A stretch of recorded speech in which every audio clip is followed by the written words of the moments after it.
Our next presenter is from Avance Clinical. He is Gabriel Kremmidiotis. He's the Chief Scientific Officer there. His presentation will outline the key success factors driving high-impact oncology drug development, with a focus on translating innovative science into clinically and commercially meaningful outcomes. Welcome, Gabriel. Thank you so much. I appreciate presenting in this setting. So I will move straight on to my first slide. So what I wanted to present today is just address some of the critical factors that, in my opinion, affect successful drug development in the oncology space. And I will approach this not concentrating on executing a specific trial, but looking from the perspective of the full drug development continuum, from the discovery of a new product to taking it to late phase completion and proof of concept. I would like to discuss some strategies around scientific differentiation, preclinical validation, and optimal indication selection. I wanted to indicate some of the approaches we recommend to our clients around trial design, regulatory alignment, and operational execution. And finally, I want to suggest some actionable insights to accelerate development and improve outcomes in what is actually a very competitive oncology landscape.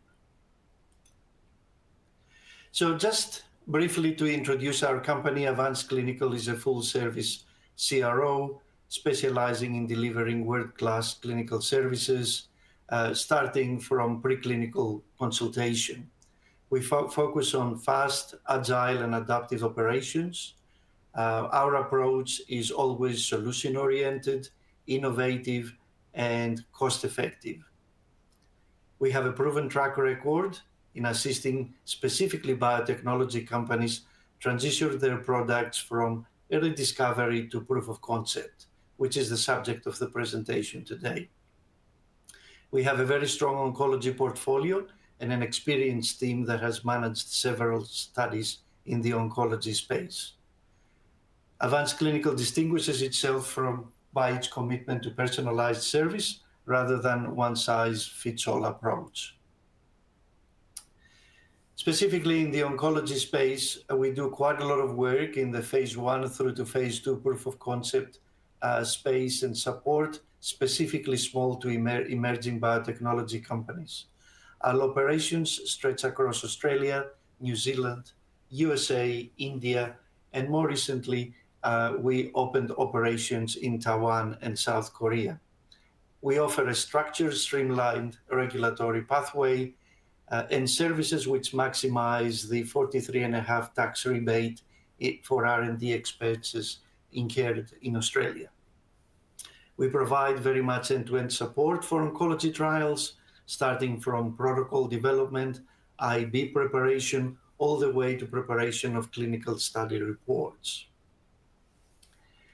And again, by partnering with Avance Clinical, we believe that companies gain access to high-quality data and trial outcomes that foster investor confidence and accelerate their development timelines. So I wanted to start by showing you what is the typical roadmap going from discovery to proof of concept. We always advise our clients to come to us before they start the formal GLP toxicology study. That is an appropriate time for us to guide them through pre-IND meetings with the FDA that facilitate initial de-risking of the program, as answering questions around the planned GLP toxicology studies and around the early clinical development, the phase 1 and summary phase 2s with the agency. We are able to then move on to starting the trials in Australia. We do not need an IND to start a trial in Australia, and you can usually get our sponsors starting their trials within an average of 5 to 6 weeks. The regulatory path, referred to as clinical trial notification, is very much streamlined and lends itself to very fast startup times, which enables us to gain some clinical data and in many instances get recommended phase 2 dose or maximum tolerated dose for oncology studies as part of the data sets that we then submit to the FDA when we do an IND submission upon completion of the phase 1 study in Australia. So what are some of the key considerations I wanted to present to the audience today, particularly when we're looking at oncology products? So the first thing is around the biology and how that differentiates the product from the competition. The biological rationale must be very strong, ideally with clear involvement of the target in tumorigenesis, tumor progression, or tumor resistance mechanisms. Questions that need to be asked is the target pathway novel or better approach to what are the currently validated targets? Is it first in class, or are we pursuing a best in class? And the way we develop these molecules differs quite substantially depending on what the answer to these questions are. So for example, for a first in class molecule, we rely a lot on preclinical safety and efficacy, whereas best in class, we're able to use examples from predecessor products that have already been evaluated in clinical trials as a guide in terms of how we develop our program. We always strongly recommend inclusion of predictive biomarkers where that is possible. A robust companion diagnostic strategy certainly improves patient selection and trial success rates, especially in instances of heterogeneous tumors. So the key advice here is to ensure target validation is thorough and that the biology is well understood in the context of the specific tumor microenvironment. And also position the mechanism of action clearly in relation to the existing standards or resistant pathways. So moving on for that, a key consideration is early efficacy data, and that very much influences both investigator interest in the product, but also appetite of patients to participate. We usually find that in the first instance, there needs to be strong reproducible anti-tumor activity in either orthotopic or PDX models, ideally with immunocompetent models if the product that we are looking at is an immuno-oncology agent. Very strong recommendation is to align PK/PD early. Pharmacological exposures in preclinical models should be achievable at, and safe in the levels that are predicted for humans. And finally, there needs to be translatability in the preclinical models that are used. So the evidence in the preclinical models, the models need to mimic the clinical setting, whether that involves the expression of a tumor target or tumor genomics or the context of the immune system within the tumor. So the advice is to de-risk early by designing IND-enabled studies that anticipate the clinical scenarios and incorporate translational endpoints into early clinical trials. Very important consideration is also to look at unmet need. It is very important to concentrate in rare and refractory tumors when that is possible, or tumor types that have limited treatment options or high relapse rate. These areas are likely to increase both the ethical justification and the regulatory flexibility of drug development for the product. Key consideration is also the line of treatment, whether one enters at early line of treatment or later line of treatment. Earlier lines may have larger patient populations, but the competition is going to be tougher. Late line settings offer faster path to smaller and more motivated populations. Important consideration is also regulatory alignment. So tumor agnostic or biomarker-driven indications may qualify for expedited programs. And that is certainly a very important consideration. So the advice is to align the indication with both the biology and strategic goals. Early signals in high-need niche areas can anchor for a broader development program. The competitive landscape is worthy of consideration. There are certain areas that are quite crowded, for example, PD-1, PD-L1 type targeting agents that would demand clear superiority or niche targeting. There is also the elements of chasing after a new mechanism of action that gives more leeway. However, it is usually in the early phases of development faced with a bit more skepticism. It is important to watch competitor trial designs and consider whether are you racing against the competitor to the market, or stop and think whether you can actually create a new space, maybe in the form of a novel combination or in the form of a new sequencing arrangement. Also look for regulatory precedents. How many similar drugs have been evaluated? What can we learn from them? In some of those instances, the drugs may have gone through accelerated approvals, or there may be other agents in class that have failed. What can we learn from them? What are the strategic lessons? So maintain an updated landscape reviews, position your compound uniquely with data-driven claims, things like efficacy in resistant subtypes or improved tolerability or synergy in potential combinations with other approved agents. So when we consider combinations, and that is a very common consideration within the oncology space, one needs to make sure that combining with standard of care or other novel agents must have a really compelling mechanistic basis.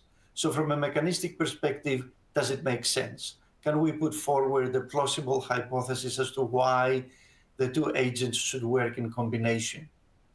And then also very importantly, when we combine, is the safety profile manageable? And then once we identify potential combination drugs, can we access those drugs? Who is developing those? Do we have data to justify the combination? And are we competing with others that are trying to also combine with the same drug? These are all worthy considerations as part of designing and identifying combinations. And then again, it is important when we think about trial designs for combinations that adaptive basket or platform designs can accelerate signal detection, especially with immuno-oncology agents or biomarker-driven settings. So the advice here would be to preclinically validate combinations early, consider whether your asset can rescue failing standards, things like chemo or tumor types that do not respond to checkpoint inhibitors, or whether they can form the core of a new regimen.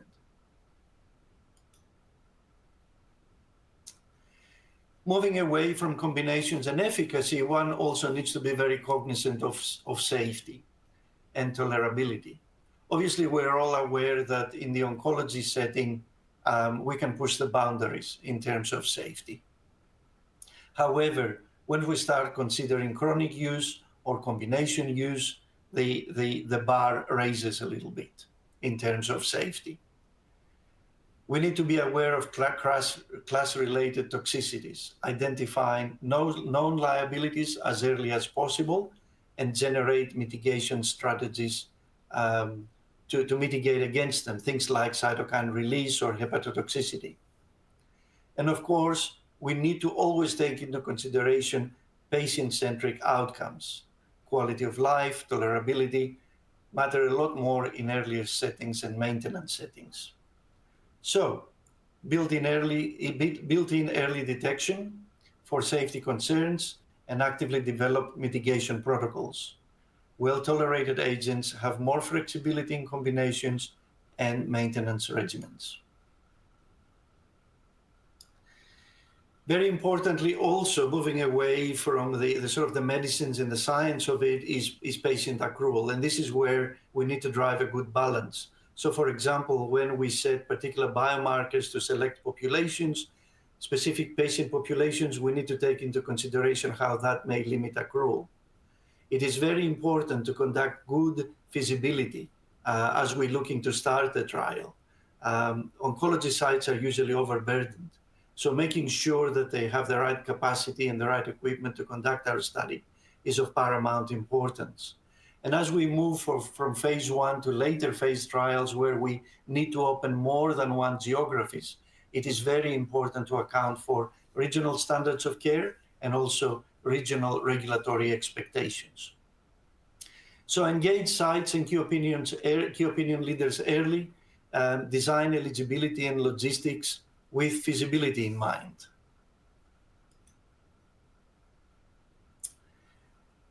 Then the other thing to consider is any designations that may fast track development, and that can happen quite early as we start getting some initial clinical data, but also as we move into phase 2, think about reimbursement prospects.